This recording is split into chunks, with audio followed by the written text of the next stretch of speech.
High students, আসসালামু আলাইকুম।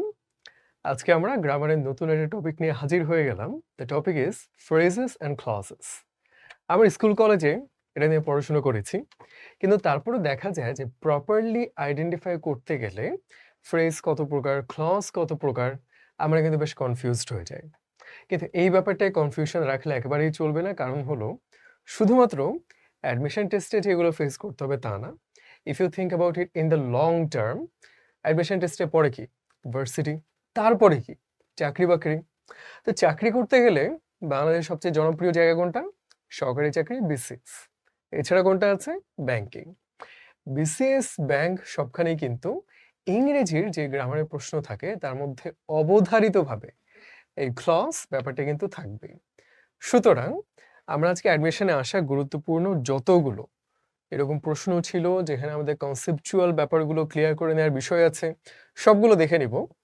So after today's class, I hope once and for all আর কোনোদিন কখনো phrases and clauses নিয়ে confusion থাকবে না। So before I proceed, it is very important to make it clear what is actually a phrase and what is a clause. দুটোর ক্ষেত্রে বলতে পারি যে এগুলো হচ্ছে একাধিক শব্দের সমষ্টি, আবার একটা শব্দও হতে পারে। এখন পার্থক্যটা কোথায়? ফ্রেজ এবং ক্লজ। আমাদের মনে রাখতে হবে ক্লজের মধ্যে ফাইনাইট ভার্ব থাকবে। ফাইনাইট ভার্ব কি জিনিস? যে ভার্বটা চেঞ্জ হতে পারে, সে টেন্সের মাধ্যমে হতে পারে। আবার অনেক সময় সাবজেক্ট যদি থার্ড পারসন সিঙ্গুলার নাম্বার, তখন আমরা কি করি? উই গো, যেহেতু এটা প্লুরাল, হি গোস, চেঞ্জ হয়ে গেল। আবার টেন্সের মাধ্যমে চেঞ্জ হতে পারে, সে গতকাল গিয়েছিল, গো না হয়ে হবে ওয়েন্ট। এই জিনিসগুলো ক্লজে থাকতে হবে। ফ্রেজে কিন্তু এরকম কোনো ফাইনাইট ভার্ব থাকবে না। এই জিনিসটা আমরা মাথায় রাখলাম। এখন coming to the second thing, clause কত প্রকার হতে পারে? ক্লজ মূলত হলো ইন্ডিপেন্ডেন্ট আর ডিপেন্ডেন্ট ক্লজ, অর্থাৎ স্বাধীন এবং পরাধীন কিংবা অধীন বলতে পারি। কিরকম? আমরা যদি বলি ইফ ইউ ডোন্ট স্টাডি, যদি তুমি পড়াশোনা না করো, বাক্যটা কি সম্পূর্ণ হলো? না। ভাষা মানে হলো মনের ভাব প্রকাশ করা। তো মনের ভাব কিন্তু এই বাক্যটিতে সম্পূর্ণ প্রকাশিত হয়নি। তার মানে কি? আমাদের মনে প্রশ্ন রয়ে গেছে, যদি তুমি পড়াশোনা না করো তাহলে কি হবে? এই যে কি হবে তার উত্তরটা আমরা দিচ্ছি, ইউ উইল ফেল। এখন কিন্তু মনের ভাবটা সম্পূর্ণরূপে প্রকাশিত হলো, আমরা অর্থটা বুঝতে পারলাম। সো এই যে বাক্যের যে অংশটা মনের ভাব সম্পূর্ণ প্রকাশিত হয়নি, সেটা হচ্ছে ডিপেন্ডেন্ট ক্লজ। কেন ডিপেন্ডেন্ট? কারণ তার অর্থ সম্পূর্ণ করার জন্য আমাদের ইন্ডিপেন্ডেন্ট ক্লজের প্রয়োজন হয়েছে, এর উপরে নির্ভর করতে হয়েছে। So that is the independent clause. তাহলে ডিপেন্ডেন্ট ক্লজ, ইন্ডিপেন্ডেন্ট ক্লজ তাও বুঝলাম। এটাকে আমরা আরো বলতে পারি প্রিন্সিপাল ক্লজ এবং সাবঅর্ডিনেট ক্লজ। সাবঅর্ডিনেট মানে হচ্ছে অধীন কিংবা নির্ভরশীল। এবং সেটা আমরা কিভাবে শনাক্ত করব? এই যে আমরা দেখতে পাচ্ছি ইফ, এরকম আর কি কি হতে পারে? আনটিল, তারপর হতে পারে অলদো, হতে পারে সো, হতে পারে হেন্স, অনেক শব্দ হতে পারে। এগুলোকে আমরা বলি সাবঅর্ডিনেটিং কনজাংশন। কনজাংশন মানে কি? সে হচ্ছে বাক্যের অংশগুলোকে সংযুক্ত করে। যেহেতু সাবঅর্ডিনেট ক্লজের আগে সে বসেছে, সুতরাং সে সাবঅর্ডিনেট কনজাংশন। তাহলে আমরা কিন্তু প্রথমে ফ্রেজ এবং ক্লজ বুঝলাম, দুটোই একাধিক শব্দের সমষ্টি। সাধারণত ফ্রেজে ফাইনাইট ভার্ব থাকবে না, ক্লজে কিন্তু ফাইনাইট ভার্ব থাকবে। এটা আমরা শিখে নিলাম। সেকেন্ডলি আমরা দেখতে গিয়েছি ক্লজ মূলত কত প্রকার। একটা হচ্ছে ইন্ডিপেন্ডেন্ট কিংবা প্রিন্সিপাল ক্লজ, একটা হচ্ছে ডিপেন্ডেন্ট বা সাবঅর্ডিনেট ক্লজ। এর মধ্যে আমরা আরো দেখতে পাবো অ্যাডভার্বিয়াল ক্লজ থাকবে, অ্যাডজেক্টিভ ক্লজ থাকবে, নাউন ক্লজ থাকবে, একইভাবে noun phrase, adjective phrase, adverbial phrase, এগুলোও থাকবে। সো আমরা তাহলে শুরুতেই কনসেপ্টটা ক্লিয়ার হয়ে নিলাম। এইবার আমরা তাহলে প্রশ্নগুলো দেখা শুরু করি। That he is very intelligent is known to me. এই যে অ্যাডজেক্টিভ না adverbial on the main noun, confusing কিন্তু। আমরা এটা মাথায় রাখবো, নাউন ক্লজ কিংবা নাউন ফ্রেজ বলতে কি বোঝায়। আচ্ছা, প্রপার নাউন কি জিনিস? আমার নাম তাশফিক, ইটস এ নাউন, তাই না? তাহলে আমি একটা সাবজেক্ট, কর্তা, অথবা বলা যেতে পারে যে আমি একটা কর্ম কিংবা অবজেক্ট। সো বাক্যে সাবজেক্ট কিংবা অবজেক্ট কিংবা কমপ্লিমেন্ট 3 আকারেই কিন্তু নাউন ব্যবহৃত হতে পারে, হোক সেটা নাউন ক্লজ হোক সেটা নাউন ফ্রেজ। আচ্ছা, কমপ্লিমেন্ট কি জিনিস? সাবজেক্ট কিংবা অবজেক্ট দুটোই কিন্তু সাধারণত একটা শব্দ হয়, আমার নাম তাশফিক, কিন্তু কমপ্লিমেন্ট হলো একাধিক শব্দ থাকবে। That he is very intelligent, তাই না? এখন আমরা কিভাবে খুব সহজে শনাক্ত করতে পারবো নাউন ক্লজ কিংবা নাউন ফ্রেজ? যদি আমরা আন্ডারলাইন্ড অংশটাকে ইট শব্দটি দিয়ে রিপ্লেস করতে পারি, তাহলে নির্দ্বিধায় বলে দেওয়া যেতে পারে যে এটা হচ্ছে noun. It is known to me. Does it make sense? Yes. তাহলে কিন্তু আমরা বলে ফেলতে পারলাম যে এটা হচ্ছে কি, একটা নাউন ক্লজ। আমরা দেখতে পাচ্ছি এখানে কিন্তু ফাইনাইট ভার্ব আছে, ইজ কিন্তু চেঞ্জ হয়ে ওয়াজ হতে পারে, উইল হতে পারে, তার মানে চেঞ্জেবল ভার্ব, ফাইনাইট ভার্ব আছে, দ্যাটস এ ক্লজ অবভিয়াসলি। এবং যেহেতু আমরা ইট দিয়ে রিপ্লেস করতে পারলাম, সুতরাং সেটাও হচ্ছে নাউন ক্লজ চিনতে পারার আরেকটা উপায়। হ্যাঁ, এখানে একটা কমপ্লিমেন্ট আকারে বসেছে। ব্যাখ্যাটা আমরা যদি একটু দেখে নেই, এখানে হোয়াট কি দিয়ে প্রশ্ন করলে নাউন ক্লজ পাওয়া যায়। So of course that's N explanation, but যেটা বললাম যে খুবই ইজিলি মনে রাখতে চাইলে যদি আমরা ইট দিয়ে রিপ্লেস করতে পারি, we get the job done. It is a mystery where he works. কি হবে এটা? Where he works. আচ্ছা, ওয়ার হি ওয়ার্কস উত্তরটা কি পাওয়া যায়? কোন একটা জায়গার নাম পাওয়া যায়, তাই না? হতে পারে গুলশান, হতে পারে সদরঘাট। সো তাহলে কি হলো? একটা নামই কিন্তু আমরা পাচ্ছি, ঠিক কিনা? তাহলে কি হলো জিনিসটা? এখানে আমরা পেয়ে গেলাম আরেকটা নাউন ক্লজ। ব্যাখ্যাটা আমরা একটু পড়ে ফেলি, এটা পড়ে শোনানোর কিছু নাই, সবাই একটু দেখে ফেলি।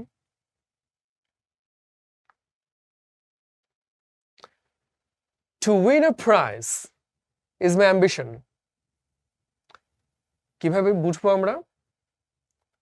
প্রথমে দেখে নিব কোনো ফাইনাইট ভার্ব আছে, কোনো ফাইনাইট ভার্ব নাই, তাহলে obviously it is not a clause, it is a phrase. দেখতেই পাচ্ছি অপশনে কিন্তু সবগুলো হচ্ছে ফ্রেজ। সেকেন্ডলি, আমরা কি ইট শব্দটি দিয়ে রিপ্লেস করতে পারছি? It is my ambition. Yes, it makes sense. তার মানে কি? ইটস আ নাউন ফ্রেজ, তাই না? আমরা কিন্তু বুঝে গেলাম। এবং দেখতে পাচ্ছি এটা কিন্তু বিসিএস পরীক্ষাতে এসেছিল 41তমতে। তাহলে কি আমাদের কিন্তু এই জিনিসটা ক্লিয়ার থাকতে হবে, তাই না? সাবজেক্ট হিসেবে নাউন ফ্রেজ বসেছে। We all know that humans are mortal. এটা কি হবে? Once again, finite verb আছে, আর কিন্তু where হতে পারে। হ্যাঁ, সুতরাং এটা একটা ক্লজ, সেটা আমরা জানলাম। এরপরে we all know that dash কি হবে এটা? এটা কিন্তু একটা তথ্য, সুতরাং এটা কি? এটাও কিন্তু একটা নাউনের মতোই কাজ করছে। ব্যাখ্যাটা দেখি আমরা। হোয়াট দিয়ে প্রশ্ন করলে এভাবে আমরা মনে রাখতে পারি, we all know what, we all know that humans are mortal. তাহলে হোয়াট দিয়ে প্রশ্ন করলে আমরা যে উত্তরটা পাই সেটাকে আমরা নাউন ক্লজ কিংবা নাউন ফ্রেজ বলতে পারি। I know how he struggled against poverty. এটা কি হবে? Once again, I know it হয়ে গেল, তাই না? আরেকভাবে কি করতে পারি? I know what প্রশ্ন করলাম, উত্তর পেয়ে গেলাম I know how he struggled against poverty. তাহলে দুটো উপায় আমরা শিখেছি, দুটোই কিন্তু আমরা দেখতে পেয়েছি। এই যে হোয়াট দিয়ে প্রশ্ন করলে উত্তরটা পাওয়া যাচ্ছে, সুতরাং it is a noun clause. এবং যেহেতু এখানে ফাইনাইট ভার্ব আছে, obviously it's a clause, not a phrase. তো সবকিছু মিলিয়ে আমরা কিন্তু উত্তরটা পেয়ে গেলাম। I inquire how he lost his money. এটা কি হবে? I inquire what? প্রশ্ন করলাম, উত্তর পেয়ে গেলাম how he lost his money. একটা ব্যাখ্যা নাউন ক্লজের। আরেকটা ব্যাখ্যা কি? I inquire it. Does it make sense? Yes, the sentence makes sense. তার মানে দুইভাবেই দেখতে পারলাম আমরা যে এটা কিন্তু নাউন ক্লজের যে ব্যাখ্যাগুলো আছে সেটা পূরণ করছে। তাহলে simply it is a noun clause, তাই না? এখানে এটা অবজেক্ট হিসেবে ব্যবহৃত হয়েছে, যেটা বলেছিলাম যে নাউন ক্লজ কখনো সাবজেক্ট হতে পারে, কখনো অবজেক্ট হতে পারে, কখনো কমপ্লিমেন্ট হতে পারে। সো এখানে কিন্তু অবজেক্ট হিসেবে বসেছে।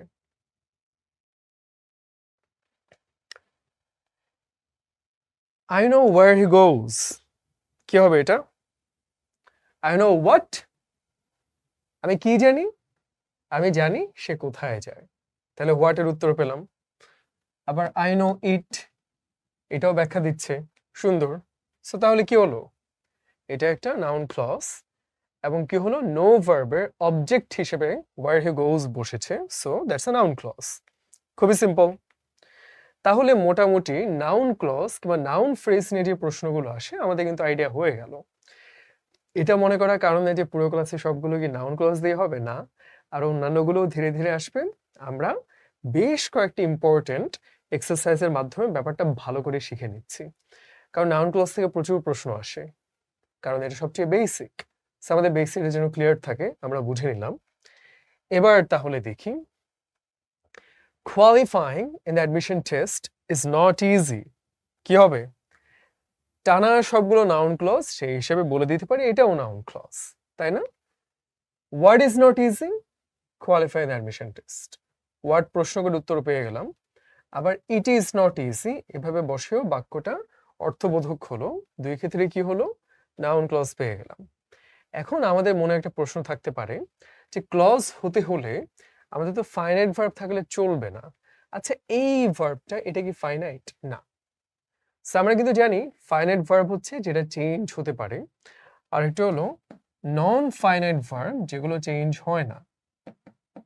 সো নন ফাইনাইট ভার্ব কি কি আছে? আমরা জানি জিরান্ড আছে, পার্টিসিপল আছে, ইনফিনিটিভ আছে। জিরান্ড পার্টিসিপল দুটোর ক্ষেত্রেই ভার্বের সাথে আইএনজি যুক্ত হয়। ইনফিনিটিভের ক্ষেত্রে টু এর পরে ভার্বের বেস ফর্মটা বসে। সেখানে আমরা দেখতে পাচ্ছি এই যে জিরান্ড পার্টিসিপল ভার্বের পরে আইএনজি সেভাবেই কিন্তু বসেছে। সুতরাং এটা কিন্তু কোনো ক্লজ না, তাই না? সো তাহলে আমরা কিন্তু বুঝলাম জিনিসটা। এবার তাহলে দেখি, they asked me if I could meet them in the afternoon. কি হবে এটা? they asked me what? তারা কি জিজ্ঞেস করেছে? তারা জিজ্ঞেস করেছে যে আমি বিকালবেলা দেখা করতে পারবো কিনা। তাহলে হোয়াট প্রশ্নের উত্তর পেয়ে গেলাম once again, তাই না? আমরা পেয়ে গেলাম। অথবা they asked me it, সেভাবেও আমরা উত্তর পেয়ে গেলাম, অর্থবোধক বাক্য হচ্ছে। সো নাউন ক্লজ নিয়ে আশা করা যায় যে আমাদের কনফিউশন থাকলো না। এবার তাহলে এতক্ষণে for the first time noun phrase বা নাউন ক্লজ বাদে অন্য একটা প্রশ্ন আমরা পেলাম। দেখা যাক আমরা পারি কিনা এটা। We were waiting for the bus.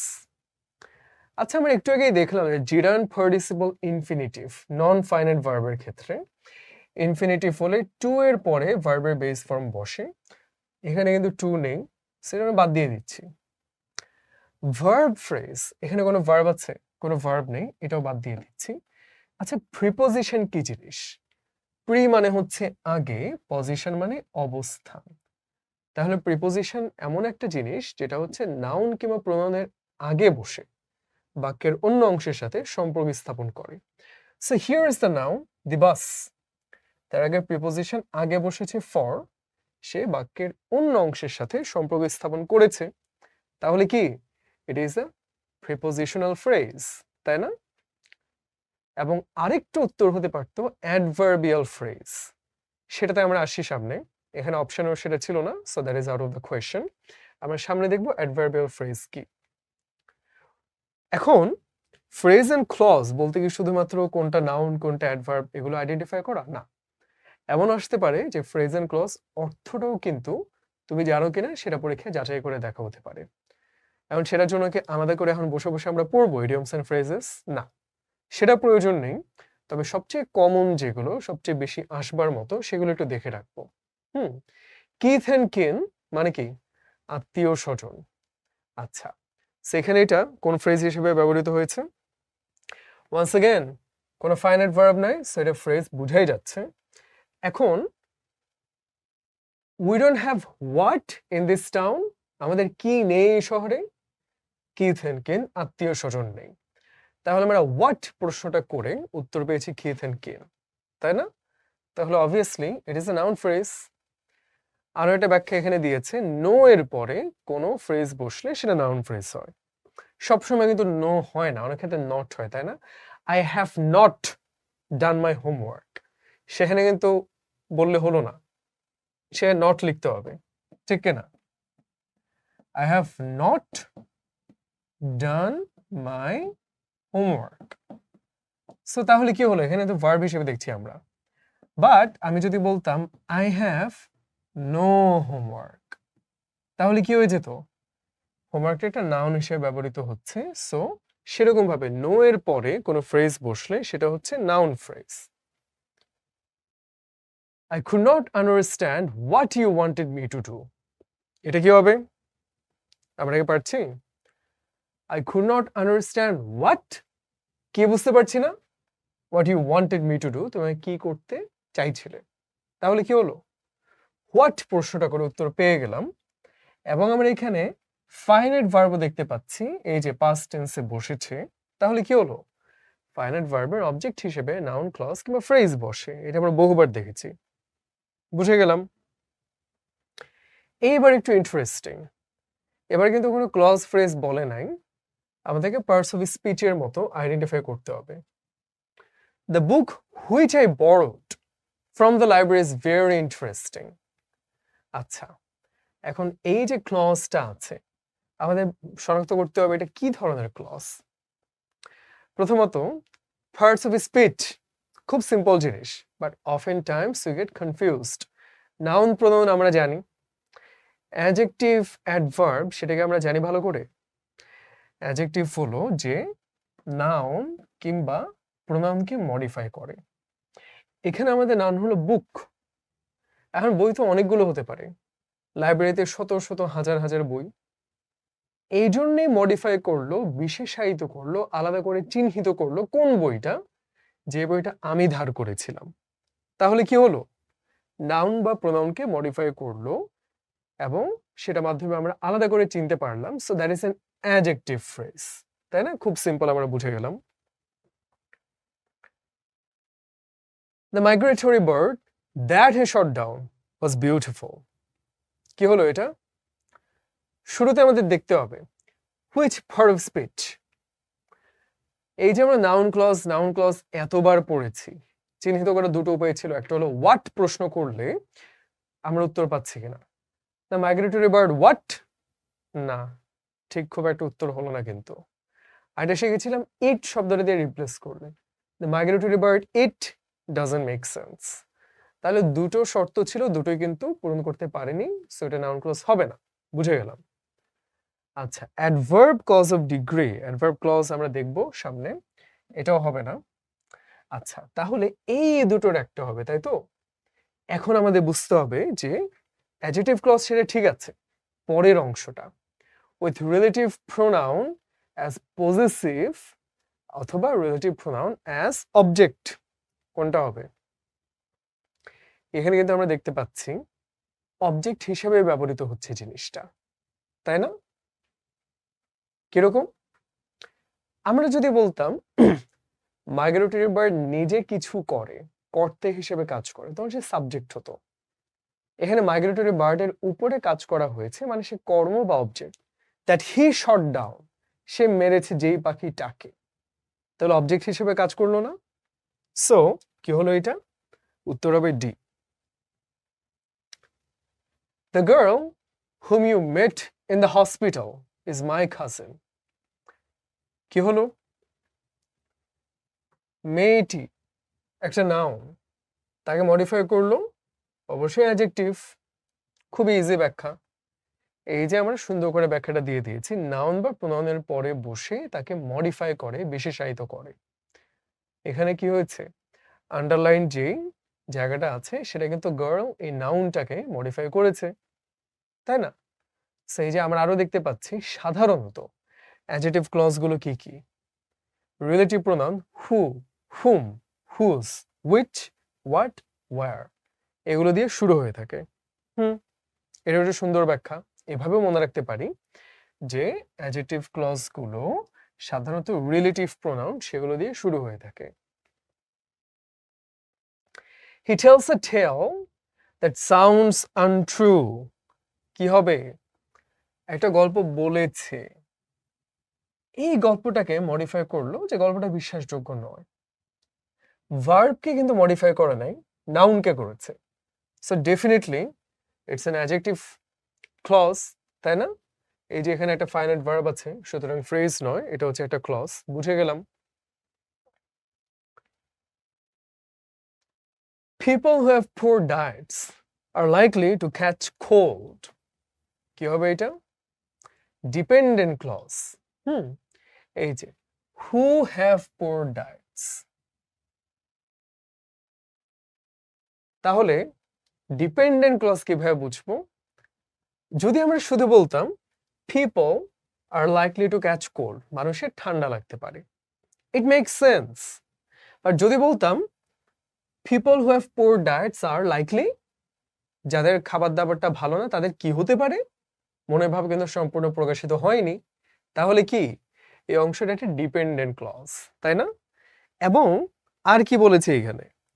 এখানে বলেছে সব মানুষের কথা না, শুধুমাত্র যে মানুষগুলোর ডায়েটটা বেশ খারাপ। এই যে পিপল এই নাউনটাকে মডিফাই করেছে, তাহলে কি হলো? এটা হচ্ছে adjective clause, simple.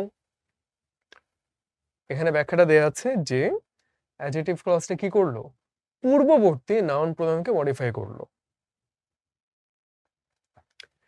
I visited the garden dash some beautiful rose tree that were full of bloom, red in color. এটা কিন্তু ভেরি ইন্টারেস্টিং একটা কোয়েশ্চেন, কারণ এতক্ষণ পর্যন্ত পুরো বাক্য দিয়ে দেয়া থাকতো, আমাদের শনাক্ত করতে হতো যে এটাকে ক্লজ নাকি ফ্রেজ, নাউন, অ্যাডভার্ব, অ্যাডজেক্টিভ। এখানে for the first time we have to fill in the gaps. তা আমাদের একটু খেয়াল করতে হবে, কেমন? আই ভিজিটেড দ্য গার্ডেন, আমি একটা বাগান পরিদর্শন করলাম যেখানে কিছু সুন্দর গোলাপের গাছ ছিল, গোলাপের চারা ছিল। বাকিটা আমাদের না পড়লেও চলবে, তাই না? গোলাপের চারা কেমন ছিল সেটা আমাদের দেখার দরকার নেই। আমাদের বাক্য এইটুকু, আমি একটা বাগানে গেলাম যেখানে, যেখানে ইংরেজি কি? হুইচ। আমরা কিন্তু হুইচ দেখতে পাচ্ছি, তাই না? তাহলে ঠিক আছে। ছিল, কি ছিল? রোজ ট্রি, ঠিক না? সাম মানে কি? কিছু, তার মানে ইটস প্লুরাল, তাই না? তাহলে কি ওয়াজ হবে? ওয়াজ তো তাহলে হবে না। আবার খেয়াল করে দেখি, ওয়াজ কিংবা ওয়ার যে কোনো একটা হবে, এখানে কোনোটাই নেই, তাহলে এটাও হবে না। এই যে দুইটার ভিতর একটা হবে। এখন বাগানের মধ্যে, মধ্যে ইংরেজি কি? ইন, তাই না? তাহলে that is the correct answer. In which, war, ওয়ারটা কেন আসলো? সাম রোজ ট্রি, একাধিক ছিল সেজন্য ওয়ার হলো। হুইচ কেন আসলো? যেখানে বাগান ছিল, যেখানে ইংরেজি উইচ সেভাবে আসলো। ইন কেন আসলো? বাগানের মধ্যে ছিল সেজন্য চলে আসলো। সো তাহলে কিন্তু আমরা খুব সহজে বুঝতে পারলাম একটু কমন সেন্স খাটালেই যে কেন এ হচ্ছে correct answer. Strike while the iron is hot, এই যে এতক্ষণে আমরা আরেকটা ডিফারেন্ট জিনিস শিখতে যাচ্ছি, সেটা কি? শুরুতে আমি উত্তরটা বলি, পারি কিনা। আঘাত করো যখন লোহাটা গনগনে গরম অবস্থায়, তখন সেটা একটু ফ্লেক্সিবল থাকে, নমনীয় থাকে, সেটাকে পিটিয়ে বিভিন্ন শেপ দেয়া যেতে পারে। বা যখন লোহাটা ঠান্ডা হয়ে যায় তখন শক্ত হয়ে যায়, তখন কিন্তু শেপ দেওয়া সম্ভব না।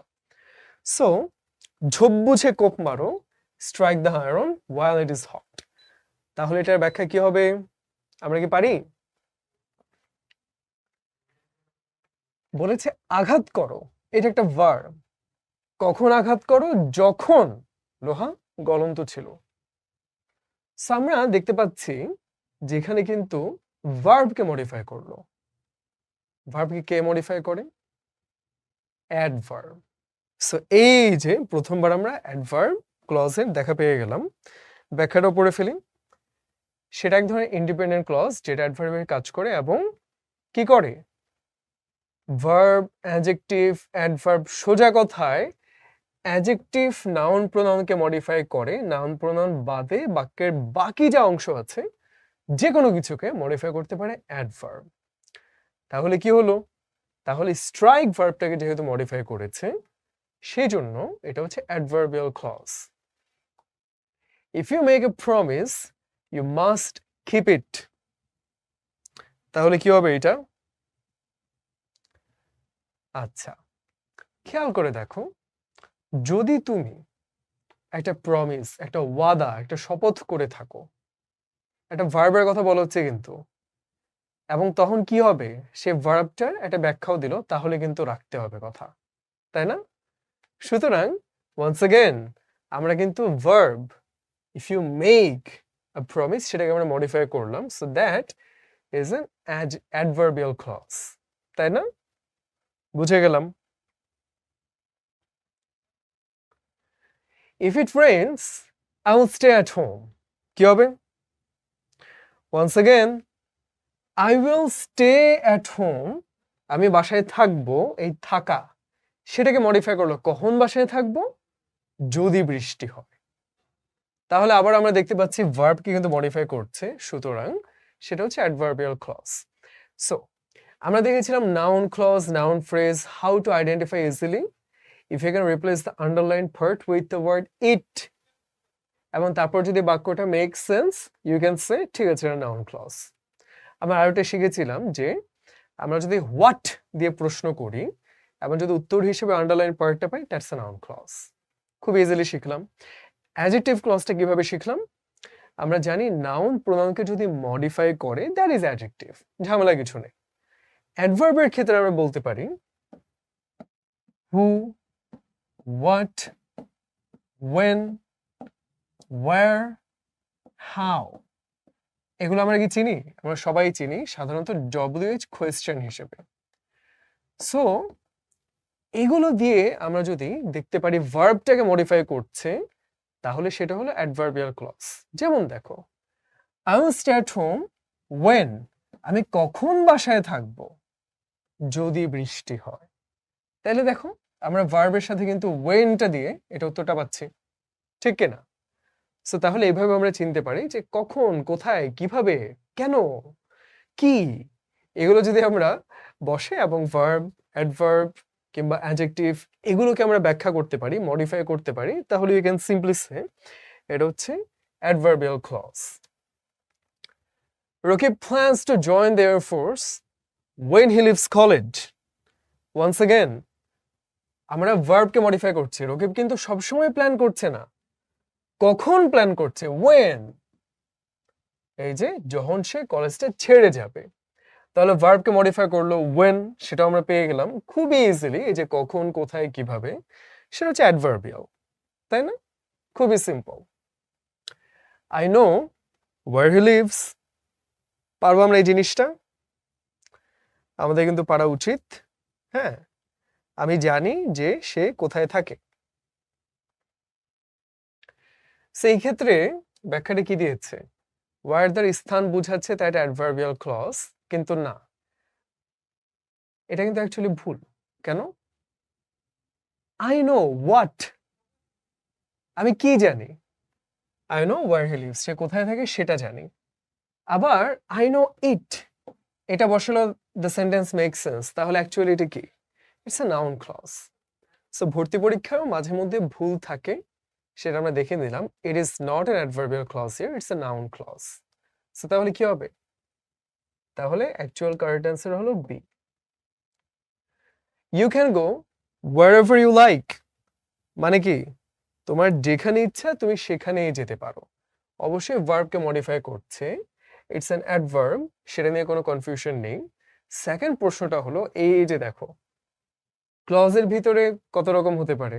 অ্যাডজেক্টিভ, নাউন, অ্যাডভার্ব, তার ভিতরে আবার কত রকম হতে পারে? এটা কি প্লেস নাকি টাইম, প্লেস, রিজন, পারপাস, কোনটা হতে পারে? আমরা কি পারি জিনিসটা? শুরুতে আমাদের শুরু হতে হবে অ্যাডভার্ব না অ্যাডজেক্টিভ? অ্যাডজেক্টিভ নাউন বা প্রোনাউনকে মডিফাই করে। এখানে কি ইউ কে মডিফাই করেছে? না, গো, ক্যান গো ভার্বটাকে মডিফাই করেছে। সো অ্যাডজেক্টিভ শুরুতে আমরা বাদ দিয়ে দিচ্ছি।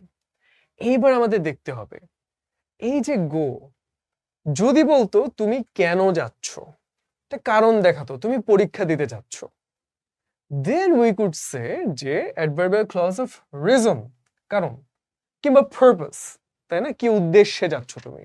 আমি ব্যাংকে টাকা দিতে যাচ্ছি, তো এখানে সেগুলো কিছু বলে না, এখানে বলেছে কোথায় যাচ্ছ, যেখানে ইচ্ছা যাও। তাহলে কি হলো? প্লেস। বুঝতে পারলাম? সুতরাং এত কিছু দেখে ঘাবড়ে যাওয়ার কিছু নেই, আমরা খুব ইজিলি স্টেপ বাই স্টেপ কিন্তু ধরে বুঝে ফেলতে পারবো। শুরুতে আমরা আইডেন্টিফাই করলাম অ্যাডভার্ব নাকি অ্যাডজেক্টিভ, আমরা দেখলাম ভার্বকে মডিফাই করেছে, সো অবভিয়াসলি অ্যাডভার্ব। তারপর আমরা গেলাম যে ভার্বটা কেন হচ্ছে, এখানে কি কোনো কারণ বলছে, উদ্দেশ্য বলছে? না, এখানে বলছে কোথায় যাওয়ার কথা, প্লেসের কথা বলছে। তাহলে ইজিলি আমরা বুঝে ফেললাম adverbial clause of place. Sitting happily the chicken laid eggs, এটা কি হবে? বেশ ইন্টারেস্টিং একটা ব্যাপার। শুধু যদি বলতাম খুশি মনে বসে থেকে, would it make sense? বাক্যটা কি সঠিক হতো? না। যদি বলি the chicken laid eggs, it makes sense, তাই না? তখন কিন্তু ঠিক আছে বাক্যটা। সো তাহলে বোঝা গেল যে এটা হচ্ছে একটা ইন্ডিপেন্ডেন্ট বা প্রিন্সিপাল ক্লজ। আর সিটিং হ্যাপিলি সেটা কি? এটা সাবঅর্ডিনেট ক্লজ, ঠিক কিনা? তাহলে কিন্তু আমরা বুঝতে পারলাম দ্য কারেক্ট অ্যান্সার ইজ এই যে। এবার ব্যাখ্যাটা পড়ে ফেলি। দ্য চিকেন laid eggs, এটা ছাড়া কিন্তু শুধু সিটিং হ্যাপিলি দিয়ে মনের ভাব সম্পূর্ণ প্রকাশিত হতো না, তাই না? সো এখন আমরা বুঝতে পারলাম। আচ্ছা, এখানে কোনটাতে অ্যাডভার্বিয়াল ক্লজ আছে আমরা কি একটু দেখতে পারবো? দেখি তো পারি কিনা, আশা করি সবাই পারবো। অ্যাডভার্ব ক্লজ থাকতে হলে কি হতে হবে? আমাদের অবশ্যই নাউন প্রোনাউন বাদে বাক্যের অন্য অংশকে সে মডিফাই করবে, ঠিক কিনা? সো তাহলে দেখি, হি ইজ এ ম্যান, সে একটা মানুষ। কোন মানুষ? সব মানুষ না কিন্তু, একজন ধনী মানুষ। তাহলে এখানে ম্যান হচ্ছে একটা নাউন, সেটাকে মডিফাই করেছে, তাহলে এটা অ্যাডজেক্টিভ, এটা তো হবে না। আই হ্যাভ নো মানি, আমার কোনো টাকা নাই, যেইটা আমি আলাদা করতে পারি। এখানে কোনো ভার্ব কিন্তু মডিফাই করে নাই, কোন মানি, কোন অর্থের কথা বলছি যেটা আমি আলাদা করতে পারছি না। তাহলে এটাও কি অ্যাডজেক্টিভ ফ্রেজি বা ক্লজি হয়ে গেল, ঠিক কিনা? এই দুটোর একটা হবে। The house in which we live at present suits us, তাহলে এখানে হাউসকে মডিফাই করলো, এটাও কিন্তু অ্যাডজেক্টিভ, এটাও হবে না। You can be allowed here, তোমাকে এখানে অ্যালাউ করা হবে যদি তুমি শিক্ষার্থী হও। এই যে এতক্ষণ আমরা পেলাম যে ভার্বকে মডিফাই করা হচ্ছে। সো তাহলে কি হলো? এখানে অ্যাডভার্ব অফ রিজন, তাই না? একটা কারণ দেখানো হচ্ছে, যেহেতু তুমি শিক্ষার্থী সুতরাং তোমাকে অ্যালাউ করা হবে। বুঝতে পারলাম? এখন ধীরে ধীরে কিন্তু থিংস আর সিমিং ইজিয়ার, কারণ এখন আমরা বুঝতে পারছি। এবং এটা নিয়ে ঘাবড়ে যাওয়ার কিছু নেই, কারণ বিসিএস পরীক্ষার্থী যারা, তারাও কিন্তু এগুলো নিয়ে খুবই কনফিউশনে ভুগে। এবং বিসিএস পরীক্ষায় যেগুলো আসে একটা দুটো প্রশ্ন, সেটা কিন্তু অনেকেই ভুল করে। হ্যাঁ, সো আমরা কিন্তু এখন ক্লিয়ার হয়ে গেলাম, আমরা পরীক্ষা আসলে ধরতে পারবো। So subordinate clause can be found only in, আচ্ছা সাবঅর্ডিনেট মানে কি আমাদের কি মনে আছে? আমরা বলেছিলাম ক্লজ হলো দুই প্রকার, ইন্ডিপেন্ডেন্ট আর ডিপেন্ডেন্ট ক্লজ। আমরা এটাও দেখেছিলাম ডিপেন্ডেন্টকে আমরা বলতে পারি সাবঅর্ডিনেট, অধীন, ঠিক কিনা? এবং সেটা শনাক্ত করার জন্য আমরা কি করেছিলাম? ইফ, তারপর অলদো, নানা রকম এরকম সাবঅর্ডিনেট কনজাংশন ছিল। তাহলে সরল বাক্য সিম্পল সেন্টেন্সে, simple sentence, I am a genius, I am a stupid, তাহলে কি কোনো প্যাচাপেচি নাই, তাই না? এটা হবে না। আচ্ছা, কম্পাউন্ড সেন্টেন্স কি? কম্পাউন্ড সেন্টেন্সের সাথে কমপ্লেক্সের পার্থক্য কি? কম্পাউন্ড সেন্টেন্সে একাধিক ক্লজ থাকবে এবং ফ্রেজও থাকতে পারে এবং সেগুলো কিন্তু স্বাধীন হবে, সবগুলো ইন্ডিপেন্ডেন্ট হবে। সেজন্যই সেটা যৌগিক বাক্য, যে আলাদা আলাদা বাক্যকে আমরা যুক্ত করছি এবং সেগুলো সবই আলাদাভাবে মনের ভাব সম্পূর্ণ প্রকাশ করতে পারি, ঠিক কিনা? আমি ভাত খাচ্ছি এবং আমি ক্লাস করছি, তাহলে আমি ভাত খাচ্ছি, মেক সেন্স। আমি ক্লাস করছি, মেক সেন্স। যুক্ত করলাম এবং দিয়ে। তাহলে কম্পাউন্ড সেন্টেন্সে কিন্তু সাবঅর্ডিনেট ক্লজ আমরা দেখছি না, শুধুমাত্র কমপ্লেক্স সেন্টেন্সে। যদি আমি ক্লাস করি তাহলে আমি ভাত খাই, তাহলে আমি যদি বলতাম তাহলে আমি ভাত খাই, কি হলে ভাত খাই প্রশ্ন থেকে যেত, সেন্টেন্স অর্থ কিন্তু ক্লিয়ার হলো না। সুতরাং শুধুমাত্র কমপ্লেক্স বা জটিল বাক্যের ক্ষেত্রে আমাদের কি লাগে, একটা প্রিন্সিপাল ক্লজ, একটা সাবঅর্ডিনেট ক্লজ থাকে এবং সেখানেই শুধুমাত্র আমরা সাবঅর্ডিনেট ক্লজটা বা ডিপেন্ডেন্ট ক্লজটা খুঁজে পাই। বুঝতে পারলাম? ব্যাখ্যা সুন্দর করে দেয়া আছে, আশা করি সবাই বুঝতে পেরেছি। Please try to think out of the box. কি হবে এটা? আচ্ছা, ভার্ব ফ্রেজ, কনজাংশন ফ্রেজ। যদি বলতো অ্যাডভার্বিয়াল ফ্রেজ, এই যে কিভাবে চিন্তা করবে, বাক্সের বাইরে গিয়ে চিন্তা করবে। Out of the box thinking মানে কি?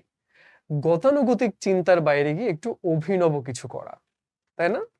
সো সেক্ষেত্রে বলতে পারতাম অ্যাডভার্বিয়াল ফ্রেজ, কিন্তু অ্যাডভার্বিয়াল কিন্তু এখানে অপশনে নেই। তাহলে এটা কি ভার্ব ফ্রেজ? না, এখানে কোনো ভার্ব নাই। এটা কি কনজাংশনাল ফ্রেজ?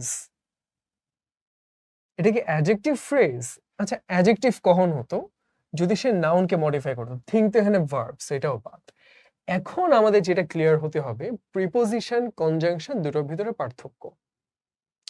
প্রিপোজিশন আমরা জানি বাই ডেফিনিশন নাউন বা প্রোনাউনের আগে বসে বাক্যের অন্য অংশের সাথে সম্পর্ক স্থাপন করে। So easily we can say এটা হচ্ছে প্রিপোজিশনাল ফ্রেজ, ঠিক কিনা? এখন ওরা কিন্তু এটাও লিখেছে, এটা কিন্তু অ্যাডভার্বিয়ালও হতে পারতো যদি অপশনে থাকতো। নেই। কনজাংশনটা কি?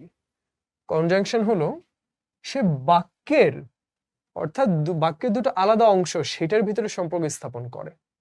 প্রিপোজিশনের মতো শুধু একটা শব্দের আগে বসে না, সে বাক্যের একটা অংশের আগে বসে। যেমন কি, ওই যে I won't pass if I don't study. এই যে খেয়াল করে দেখি, আই ডোন্ট স্টাডি, এটা একটা বাক্য না? এটা এখানে একটা ক্লজ আছে, তাই না? ফাইনাইট ভার্ব আছে। আই ওয়ান্ট পাস, এখানেও কিন্তু ক্লজ আছে। মাঝখানে হলো ইফ, একটা কনজাংশন বসেছে। তাহলে কনজাংশন কি? তারা ক্লজকে যুক্ত করে। আর প্রিপোজিশন কি? সে নাউন বা প্রোনাউনের সেটার সাথে বাক্যের অন্য অংশকে যুক্ত করে। বুঝতে পারলাম? The phrase few and far between, এই যে আবার আমাদের অর্থটা জানতে হবে। আচ্ছা, ফিউ মানে হলো অল্প। আমরা জানি ফিউ লিটল দুইটার মানে হলো অল্প। তাহলে এ ফিউ এ লিটল সেটা মানে অল্প। What is the difference? এখন ধরো আমরা যদি বলি যে মানুষের কয়টা বেস্ট ফ্রেন্ড লাগে, সত্যিকার অর্থে কিন্তু খুব বেশি লাগে না, একজন দুইজন থাকলেই সেটা কিন্তু জীবনে অনেক বড় একটা প্রাপ্তি। সো যখন পরিমাণে সামান্য কিন্তু সেটা পজিটিভলি বলছি যে হ্যাঁ, I have a few best friends, পরিমাণে অল্প কিছু বন্ধু কিন্তু I am happy about it, positively বলছি, তখন এ ফিউ এ লিটল ব্যবহার করি। আবার যদি আমি পরিমাণে অল্প সেটা নেগেটিভলি ব্যবহার করি যে ভাই আমার কাছে টাকা নাই বললেই চলে, আই হ্যাভ লিটল মানি, তাই না? তখন সেটা কি হবে? যে টাকা নাই বললেই চলে, তখন ফিউ। ফিউ লিটল নেগেটিভলি বোঝায়। তাহলে এখানে পরিমাণে কম এটাও নেগেটিভ, ফার মানে কি? অনেক দূরে দূরে, কাছাকাছি নাই, তাই না? সো তাহলে কি হবে? খুব রেয়ারলি, খুব কম পরিমাণে, সে অর্থে বুঝালে আমরা ফিউ অ্যান্ড ফার বিটুইন সুন্দর বাংলায় কদাচিৎ। আরো কয়েকটা এখানে আছে, প্যাস অ্যাওয়ে মানে মারা যাওয়া।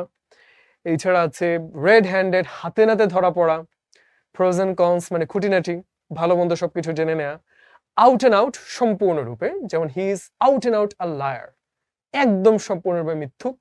মেক গুড মানে কি? ক্ষতিপূরণ, যে তুমি পরীক্ষায় খারাপ করেছো, তোমার বাবা মার মন খারাপ, তাদের কিভাবে ভালো অনুভূতি দিবে, গুড ফিলিংটা কেমনে দিবে? বাই স্টাডিং হার্ড, তাই না? ক্ষতিপূরণ হিসাবে তাদেরকে খুশি বা গুড ফিল করাতে চাইলে তোমার ক্ষতিপূরণ দিতে হবে বেশি করে পড়াশোনা করে। The beggar in front of the gate looked very hungry. সো আমাদের দেখতে হবে কাকে মডিফাই করা হলো, বেগারকে মডিফাই করা হলো। নাউনকে মডিফাই যে করে সে হচ্ছে অ্যাডজেক্টিভ, তাই না? তাহলে কি হলো? আমরা বুঝতে পারলাম এটা হচ্ছে একটা adjective phrase. Good. If thought I could dash it, I wouldn't pay my taxes at all. এটা কি হবে? এখানে মনে আই একটা যুক্ত করলে সুন্দর। If I thought I could dash it, অর্থাৎ আমি আমার কর, আমার ট্যাক্স আমি দিতাম না যদি না দিয়ে আমি বাঁচতে পারতাম, পালিয়ে যেতে পারতাম। সেটা ইংরেজি কি? আমাদের মনে রাখতে হবে পুট আপ উইথ মানে হলো টলারেট করা, সহ্য করা। তাহলে কি আমি ট্যাক্স না দিয়ে সহ্য করতে পারতাম? Doesn't really make much sense. Do away, grow out of it, কোনোটাই যাচ্ছে না। Get away with মানে কি? কোনো একটা কিছু করে পালিয়ে বাঁচতে পারা, পার পেয়ে যাওয়া বা শাস্তি এড়ানো। সুন্দর একটা ফ্রেজ আমরা শিখে রাখলাম। Brevity is the soul of the wit. খুব সুন্দর একটা কথা, খুব সম্ভবত হ্যামলেট থেকে নেয়া, শেক্সপিয়র একটা উক্তি। মানে কি? উইট এটা একটা বুদ্ধিমত্তা, আমরা বলতে পারি উইট। এবং ব্রেভিটি মানে কি? সংক্ষেপে বলা। বুদ্ধিমানরা কম কথাতে সুন্দর করে বুঝাতে পারে, আর যারা অত বুদ্ধিমান না অনেক বেশি বকবক করে, আবার ঠিকমতো বুঝাতেও পারে না। তাহলে কি একটা প্রখর বুদ্ধিমত্তার আমরা প্রকাশ দেখতে পাই যারা কম কথায় ছোট্ট পরিসরে সুন্দর করে বুঝাতে পারে। So here the phrase the soul of wit, এটা মানে কি বুঝাচ্ছে? এটা মানে বুঝাচ্ছে প্রিকন্ডিশন মানে কি? পূর্ব শর্ত। প্রুফ মানে কি? প্রমাণ। হলমার্ক না। এসেন্স, এসেন্স মানে কি? খুব সুন্দর একটা শব্দ। এটা বাংলা করাটা কিছুটা কঠিন, তারপরেও যদি আমরা বলি, চেষ্টা করে বোঝানোর। এসেন্স মানে হলো তালের ভিতরে যে শ্বাস থাকে না, সেই শ্বাসটা মানে মূল জিনিসটা, অর্থাৎ যেটা মাধ্যমে আমরা পুরো ব্যাপারটা বুঝতে পারি, যেটা ছাড়া পুরো ব্যাপারটা অসম্পূর্ণ থেকে যায়। অর্থাৎ তাহলে কিন্তু আমরা শ্বাসটাই মূলত খেয়ে থাকি। সেটা এসেন্স হলো সেটাই, যে বুদ্ধিমত্তার মূল অংশটা হলো brevity, essence of intelligence. They rested at sunset. কি হবে এটা? খুবই সিম্পল। কাকে মডিফাই করেছে? রেস্টেড কে। দেখে কিন্তু মডিফাই করে নাই, বলেছে তারা বিশ্রাম করেছে যখন সূর্যাস্ত ছিল, তাই না? তাহলে কি একটা ভার্বকে মডিফাই করলো? অবশ্যই অ্যাডভার্ব। আর অন্যভাবে যদি দেখি অ্যাডভার্বকে কখন, কোথায়, কিভাবে, এগুলো কিন্তু তারা উত্তর দেয়, ঠিক কিনা? কখন করলো? when at sunset। তাহলে কি হলো? ভার্বকে কোথায়, কিভাবে, কখন প্রশ্ন করলে ভার্বকে কিন্তু প্রশ্নটা করতে হবে, যে উত্তরটা পাই সেটা হচ্ছে অ্যাডভার্ব ফ্রেজ, তাই না? সুন্দর, আমরা পেয়ে গেলাম। এবং এখানে কোনো ফাইনাইট ভার্ব নাই, সুতরাং অ্যাডভার্ব ক্লজ না, অ্যাডভার্ব ফ্রেজ। খেয়াল রাখবো কিন্তু আমরা এই ভুলটা অনেকেই পরীক্ষায় করি। আমরা হুট করে শুরুতে অ্যাডভার্ব দিয়ে ঠাস করে দাগিয়ে ফেলি। আমাদের কিন্তু পুরোটা পড়তে হবে, ধাপে ধাপে সলভটা করতে হবে। শুরুতে আমরা অ্যাডভার্ব সেটা নিশ্চিত হলাম ভার্বকে মডিফাই করেছে, তারপর ফাইনাইট ভার্ব যেহেতু কি নেই, সুতরাং আমরা ক্লজ না সেটা বুঝে গেলাম, তারপর আমরা অ্যাডভার্ব ফ্রেজ দাগালাম। সেভাবে করে কিন্তু আমরা দাগাবো। They love each other heart and soul. এটা কি জিনিস? তারা পরস্পরকে ভালোবাসে। হার্ট অ্যান্ড সোল মানে একদম অন্তরে অন্তরে। হ্যাঁ, ওই যে মোটর ছিল আসমানে পাখা মেলো অন্তরে অন্তরে, সেরকম মানে গভীরভাবে ভালোবাসে। তো কিভাবে ভালোবাসে? এই যে ভার্বকে আমরা প্রশ্ন করলাম হাউ, সে বলল গভীরভাবে, হার্ট অ্যান্ড সোল। তাহলে কি হলো? মনে প্রাণে, অন্তরে অন্তরে। এখানে ভার্বটাকে মডিফাই করেছে, সো অবভিয়াসলি ইটস এন কি অ্যাডভার্বিয়াল। কি হবে? ক্লজ কিন্তু হবে না, কারণ heart and soul, there is no finite verb to be found in here. তাহলে adverbial phrase. Look before you leap. Look কিন্তু একটা ভার্ব, এবং এখানে কাকে বলছে? তোমাকে বলছে, এবং সেটা এখানে সাবজেক্টটা উজ্জ্ব রেখেছে, তাই না? আমরা বলি না যে you shut up, we say shut up. আমরা কিন্তু উজ্জ্ব রাখি যে কাকে বলছি। তাহলে কি হলো? লুক সেটাকে উজ্জ্ব রেখেছে। আমরা বুঝতে পারলাম যে লুক বিফোর ইউ লিভ কি হলো, তুমি লাফাও, এটা কিন্তু principal clause. Before you leave লাফ দেওয়ার আগে, সরি লুক মানে কি তাকানো, তুমি তাকাও। বিফোর ইউ লিভ মানে কি তুমি লাফ দেওয়ার পূর্বে। সো শুধু যদি বলতাম তুমি লাফ দেওয়ার পূর্বে, এটা কিন্তু সেন্স ক্রিয়েট করতো না। যখন বললাম তুমি তাকাও, ইট মেক্স সেন্স। তাহলে কি এটা ইন্ডিপেন্ডেন্ট ক্লজ কিংবা প্রিন্সিপাল ক্লজ, তাই না? বুঝতে পারলাম। They reached home safe and sound, কি হবে এটা? এখানে কি বলেছে যে তারা কেমন আছে? না, এখানে বলেছে তারা কিভাবে বাড়ি পৌঁছিয়েছে, তারা নিরাপদে বাড়ি পৌঁছিয়েছে। তাহলে কি অ্যাডভার্বিয়াল, ঠিক কিনা? এবং এখানে কোনো ফাইনাল ভার্ব নেই, সো এটা ক্লজ না, এটা ফ্রেজ। বুঝতে পারলাম। এই জিনিসটা কিন্তু আমাদেরকে বুঝতে হবে যে আমরা কি দে কে মডিফাই করছি না রিচ কে মডিফাই করছি। অবশ্যই তারাই তো নিরাপদে আছে, কিন্তু এখানে কিন্তু তারা তাকে মডিফাই করে নাই, কিভাবে পৌঁছেছে রিচ সেটাকে মডিফাই করেছে। সেই জিনিসটা আমরা বুঝতে না পারলে তাহলে কিন্তু পরীক্ষা ভুল করে ফেলবো, তাই না? আবারও খেয়াল করবো যে রিচ এই ভার্বটাকে মডিফাই করেছে, that's why it's an adverbial phrase. The rich look down upon the poor, কি হবে এটা? পারবো আমরা? এখানে কি রিচকে মডিফাই করলো? তাহলে বলতে পারতাম অ্যাডজেক্টিভ, না সেটা নাই। এখানে কি আমরা ইট দিয়ে রিপ্লেস করতে পারি, দ্য রিচ হোয়াট দিয়ে উত্তর পেতে পারি না, তাহলে এটাও বাদ। আর এখানে কি কোনো ভার্ব আছে যে ভার্বকে মডিফাই করলো না, তাহলে অ্যাডভার্বই হলো বাদ। আচ্ছা প্রিপোজিশন কখন হয়?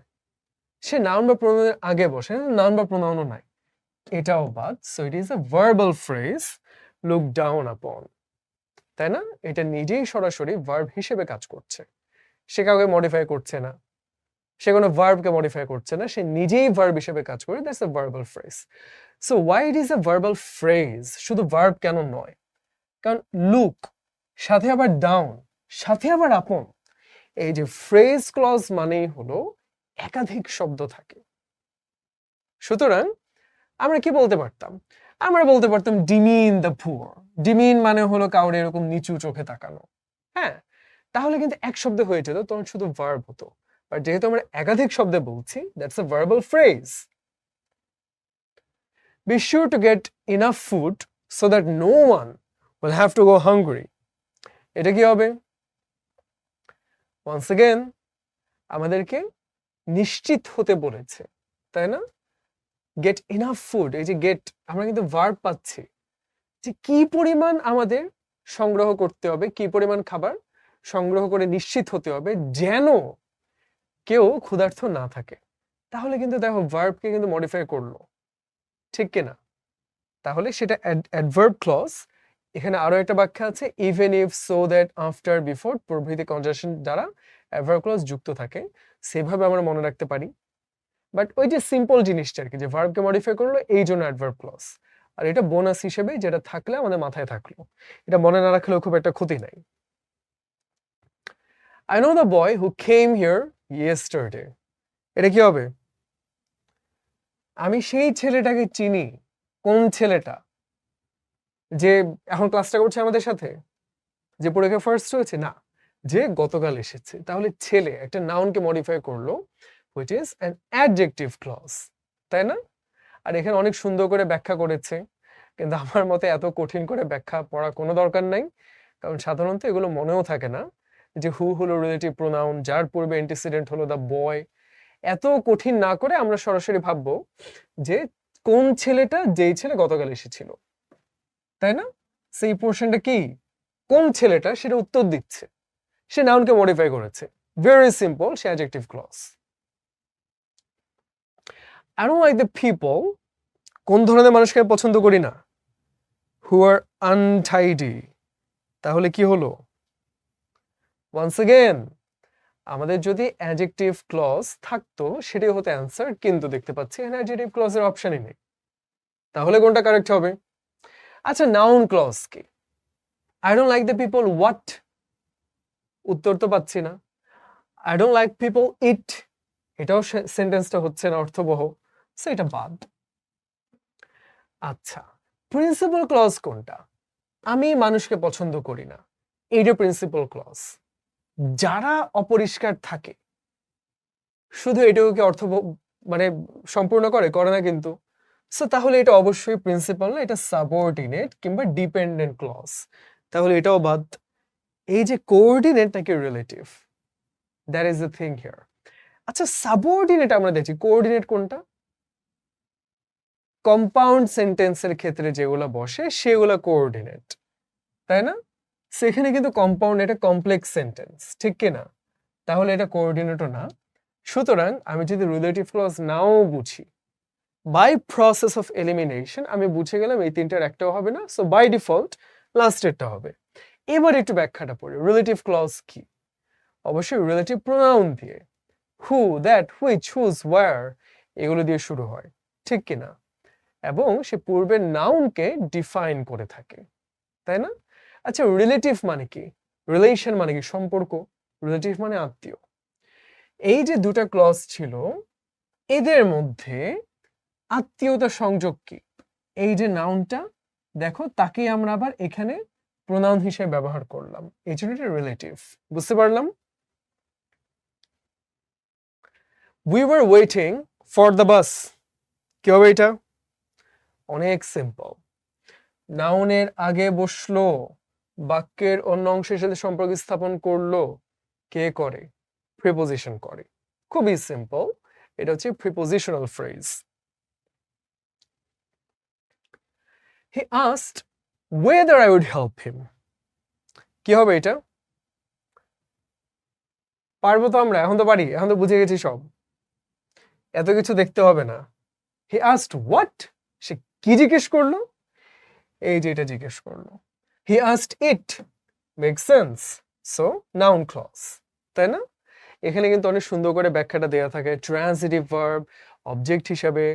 এত কঠিন করা কোনো দরকার নাই, এবং এভাবে মনেও থাকতে চাইবে না পরীক্ষার হলে। সেই জন্য আমরা সিম্পলিস্টিক ওয়েতে যাবো, নাউন ক্লজ চিনবো, যদি হোয়াট প্রশ্নটা করে উত্তর পাই, অথবা ইট দিয়ে আন্ডারলাইন পার্টটা আমরা রিপ্লেস করি, and the sentence make sense, তাহলে নাউন ক্লজ, কাহিনী শেষ। এত কঠিন এগুলো বুঝার দরকার নেই, তারপরও বুঝার সুবিধার্থে আমরা দিয়েছি।